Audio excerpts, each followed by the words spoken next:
চিত্রনায়িকা শাবনূর বাংলা সিনেমার ইতিহাসের অন্যতম সেরা জনপ্রিয় অভিনেত্রী। তার আসল নাম কাজী শারমিন নাহিদ।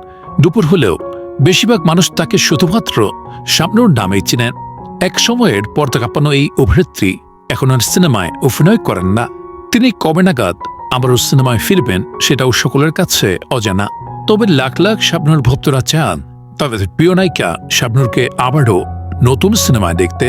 অন্যদিকে গেল 17 ডিসেম্বর ছিল চিত্রনায়িকা শাবনূরের জন্মদিন। 1979 সালের 17 ডিসেম্বর তিনি বাংলাদেশের খুলনা বিভাগের যশোরে জন্মগ্রহণ করেন। গেল 17 ডিসেম্বর 40 বছর বয়স পূর্ণ হল এই অভিনেত্রী। অন্যদিকে ঢাকাই সিনেমার নাম্বার 1 সুপারস্টার শাকিব খান। শাকিব আর শাবনূরের মধ্যে যে খুব ভালো বন্ধুত্বপূর্ণ সম্পর্ক আছে সেটা কম বেশি সবার জানা। 17 ডিসেম্বর শাবনূরের জন্মদিন উপলক্ষে ফেসবুকে শাবনূরের সঙ্গে একটি ছবি শেয়ার করে শাকিব খান লিখেন, শাবনূর, তোমাকে একটি চমৎকার শুভ জন্মদিনের শুভেচ্ছা। তুমি দীর্ঘজীবী হও আর জীবনকে অনেক অনেক বছর উপভোগ করো। শীর্ষকে শাকিব খান একটি লাভ ইমোজি এবং একটি জন্মদিনের পার্টি ইমোজিও শেয়ার করেছেন।